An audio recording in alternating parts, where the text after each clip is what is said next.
సుహాసిని గారికి, గూడూరి అంజలి గారికి, అదేవిధంగా ఎన్నికల వరకే రాజకీయాలు, హుజూరాబాద్ అభివృద్ధిలో రాజకీయాలకు అతీతంగా మేమంతా కలిసి పనిచేస్తామని చెప్పినటువంటి పంజాల మనోజ్ గారు కానీ, గందె శ్రీనివాస్ గారు కానీ, గెలిచినటువంటి 30 మంది కౌన్సిలర్లు, ఆర్డీఓ గారు, ఏసీపీ గారు, ఎండిఓ గారు, మండల స్థాయి ఇతర అధికారులు, జిల్లా నుంచి వచ్చినటువంటి 99 రోజుల ప్రగతి ప్రణాళిక ప్రత్యేక అధికారి గారు, పాత్రికేయులు, హుజూరాబాద్ నగరానికి సంబంధించినటువంటి అక్కా చెల్లెలు పెద్దలందరికీ హృదయపూర్వకంగా నమస్కారాలు తెలియజేస్తా ఉన్నాను. ఈరోజు మీ అందరి ఆశీర్వచనంతో హుజూరాబాద్లో రాష్ట్రంలో అధికారంలో ఉన్న పార్టీకి సంబంధించినటువంటి మున్సిపల్ పాలక వర్గాన్ని ఎన్నుకున్నారు.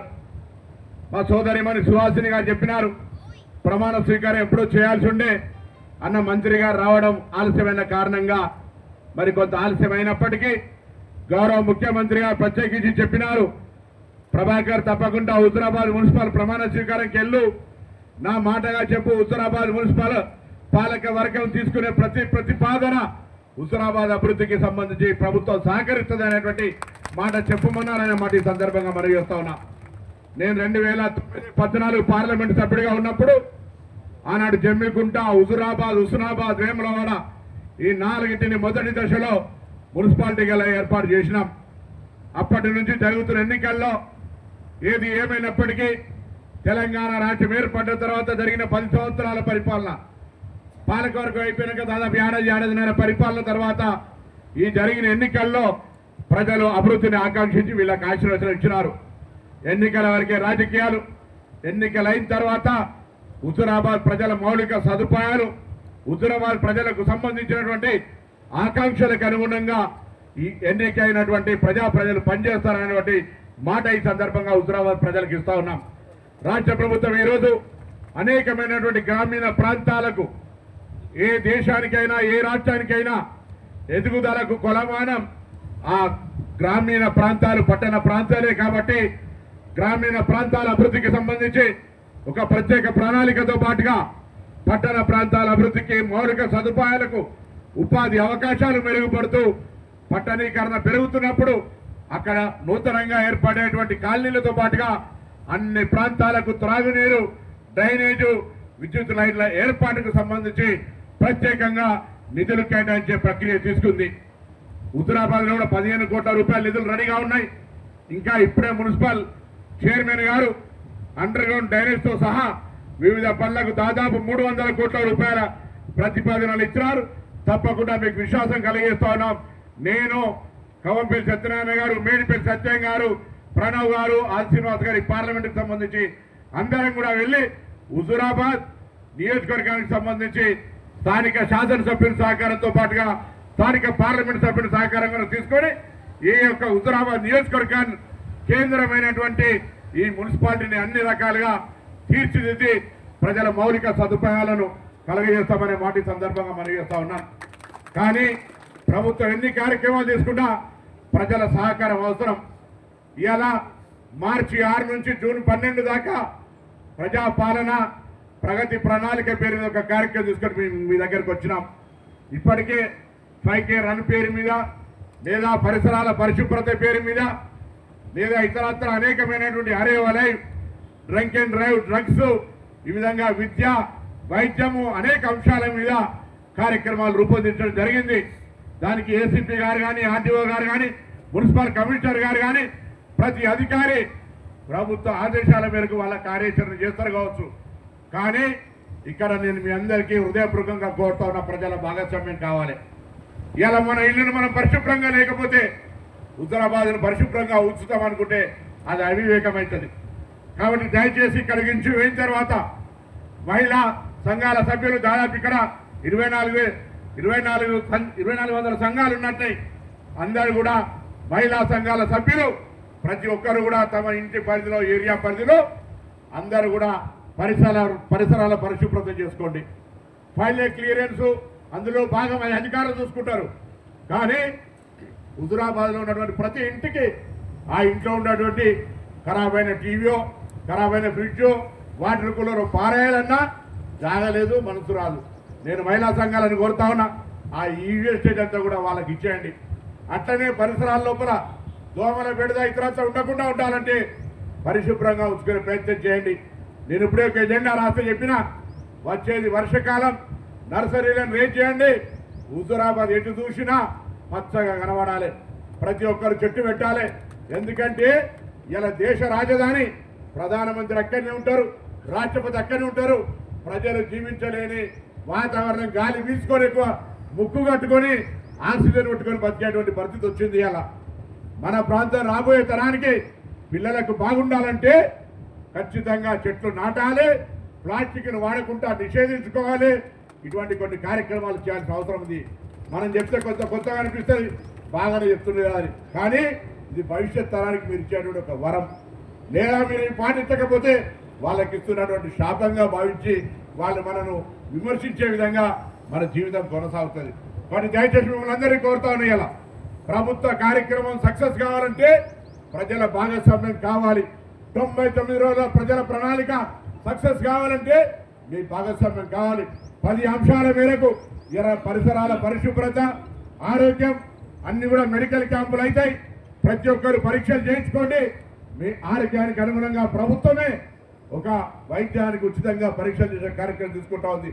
అదేవిధంగా పోలీస్ శాఖ తరఫున, ఆర్టీఓ శాఖ తరఫున అనే వలయ పేరు మీద మీరు క్షేమంగా వెళ్ళి క్షేమంగా ఇల్లు చేరాలి. ఈ రాష్ట్ర పోలీస్ యంత్రాంగము, రవాణా శాఖ యంత్రాంగం కలిసి మీ అందరికీ అవగాహన కలిగజేస్తూ ఒక మంచి కార్యక్రమం, ఆ యొక్క కార్యక్రమం ద్వారా యాక్సిడెంట్లో చనిపోయి ఒక ప్రాణాన్ని రక్షించడం మనం చూస్తా ఉన్నాం. ఇలా ఒక యాక్సిడెంట్లో ప్రాణం చనిపోయి కుటుంబం రోడ్డున పడితే వాళ్ళు ఏ విధంగా దీనస్థితిలో ఉంటారో చూసి కూడా రాగి బండి నడుపుతారు, హెల్మెట్ పెట్టుకోరు. అటువంటి అన్ని అంశాలను వాళ్ళను కొంచెం అవగాహన కలిగజేస్తా ఉన్నారు. అవగాహన కలిగజేస్తే ఆచరించకపోతే తప్పవుతుంది. కాబట్టి అది కూడా ఒక అంశంగా తీసుకోమని చెప్తాను. పిల్లల భద్రత, అదేవిధంగా ఈరోజు గ్రామీణ ప్రాంతాల్లో, అర్బన్లో డ్రగ్స్, గంజాయి లాంటి అనేక అంశాలు ఈరోజు దురలవాటుగా మారుతూ ఉంది. తల్లిదండ్రులు, సమాజం, ఇది అందరి బాధ్యత. వాటిని కూడా కంట్రోల్ చేసే కార్యక్రమం, అదేవిధంగా రైతులకు సంబంధించిన కార్యక్రమం జరుగుతూ ఉన్నాయి.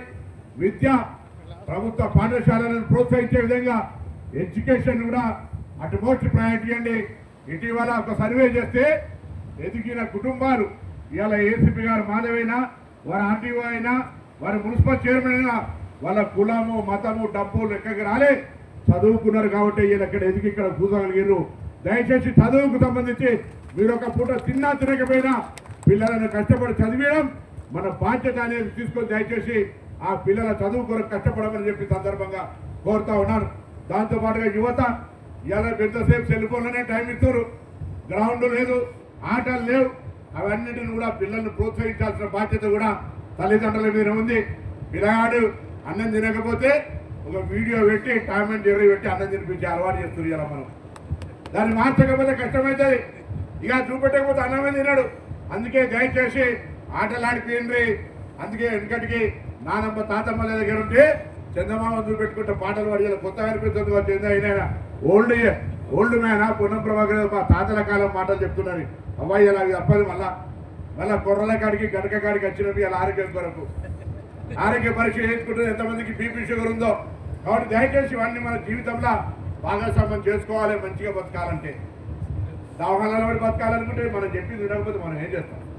చూస్తూ తప్పకుండా అయ్యో బాగున్నామని పరామర్శ చేయడానికి వస్తాం. అదేవిధంగా మహిళలకు సంబంధించి ఇవాళ ఈ రాష్ట్రంలో 1 కోటి మంది మహిళల్ని కోటీశ్వర్లు చేయాలని ముఖ్యమంత్రి గారు, నా అక్క చెల్లెలందరికీ నా శాఖనే 9వ తారీఖు డిసెంబర్లో స్టార్ట్ అయిందంటే ఈరోజు మొత్తంగా రాష్ట్ర వ్యాప్తంగా దాదాపు 10,000 కోట్ల రూపాయల లాభం, 300 కోట్ల మంది ట్రిప్పులు మహిళలు ఈరోజు ప్రయాణంగా చేశారు. అవ్వగారింటికైనా, అత్తగారింటికైనా, వియ్యపురాల దగ్గరికైనా, దావఖానకైనా, గుడికైనా బస్సు ఇట్లా ఆపుతున్నారు, ఎక్కుతున్నారు, పోతారు. ఎవరైనా రాజన్న సమ్మక్క సారక్క ఏడికైనా. కాబట్టి ఈ విధంగా బస్సు ప్రయాణం కాదు, మహిళా సంఘాలను బస్సు యజమానులను చేసినాం.